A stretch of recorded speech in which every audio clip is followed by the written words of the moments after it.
Bonjour et bienvenue dans cette vidéo consacrée à la base hexadécimale. Elle fait suite aux vidéos précédentes concernant les changements de base, notamment avec la base 2. Donc si vous n'avez pas vu cette vidéo, nous vous recommandons d'aller la voir avant de passer à celle-ci. Donc dans le mot hexadécimal, on trouve hexa qui signifie 6 et déci qui signifie 10, et du coup la base hexadécimale est la base 16.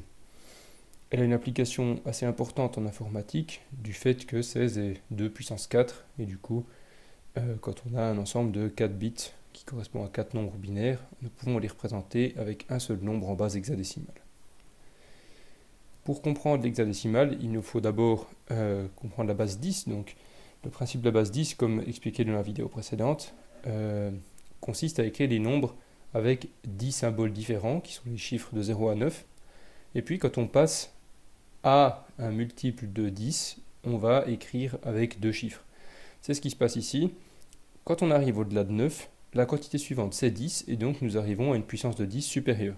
Jusque-là, les chiffres de 0 à 9 peuvent s'utiliser pour décrire tous les nombres qui sont des multiples de 1, donc de 10 puissance 0. Et puis ensuite, quand on passe à la dizaine, on va utiliser deux chiffres, 1 fois 10 plus 0 fois 1. En base 16, c'est plus compliqué, parce que quand on arrive après les chiffres de 0 à 9, nous ne sommes pas encore à 16, à la quantité 16. Et par conséquent, il va nous falloir des symboles supplémentaires pour encoder les nombres qui vont de 10 à 15 jusqu'à ce qu'on arrive à 16.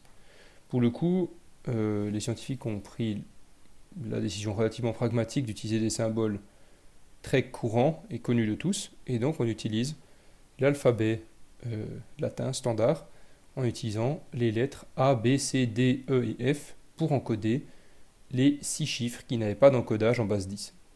Par conséquent, en base 16, après 9 vient A, qui correspond à 10 en base 10, puis vient B, qui correspond à 11 en base 10, et ainsi de suite, jusqu'à 15, qui est représenté par la lettre F. Au-delà de ça, quand on veut représenter la quantité 16 en base 16, nous aurons donc 1 puis 0, 1 pour dire que nous avons 1 fois 16, et 0 fois 1. Comment on procède au changement de base ? Eh bien, commençons par un exemple en passant de base 16 à 10, c'est plus simple.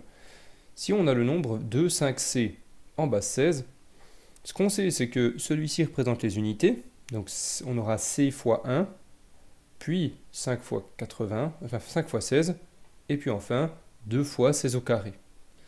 Alors 16 au carré, ça fait 256, donc 2 fois 256, 512. 5 fois 16, ça fait 80, et puis le C correspond à 12, puisque ici nous avions indiqué que la valeur 12 était encodée par le symbole C. Par conséquent, 512 plus 80 plus 12, ça fait donc 604, en base 10. Maintenant, dans l'autre sens, c'est plus compliqué.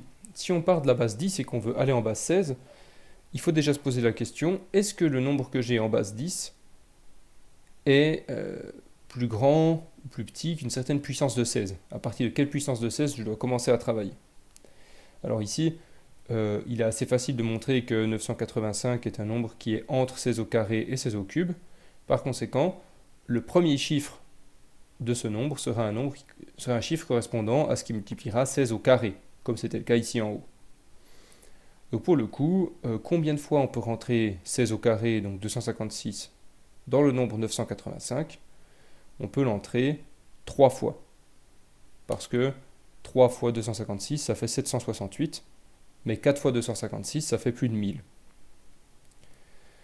Du coup, avec cette réflexion, ici nous avons déjà 768, auquel nous rajoutons suffisamment de fois 16 pour s'approcher le plus possible de 985. 13 fois 16, ça fait 208, et du coup, 768 et 208, ça va faire 976, il nous manque donc 9 pour compléter. Maintenant, on regarde qu'on a 13 fois 16, 13 ça correspond au symbole D, comme on le voit ici. Par conséquent, l'écriture en base hexadécimale de 985, c'est 3D9. 3 fois 256, plus D fois 16, donc 13 fois 16, plus 9 fois 1. Voilà, cette vidéo est terminée. Nous pourrons ensuite utiliser l'encodage hexadécimal pour parler des nombres binaires. typiquement un octet s'encode avec 2 symboles hexadécimaux.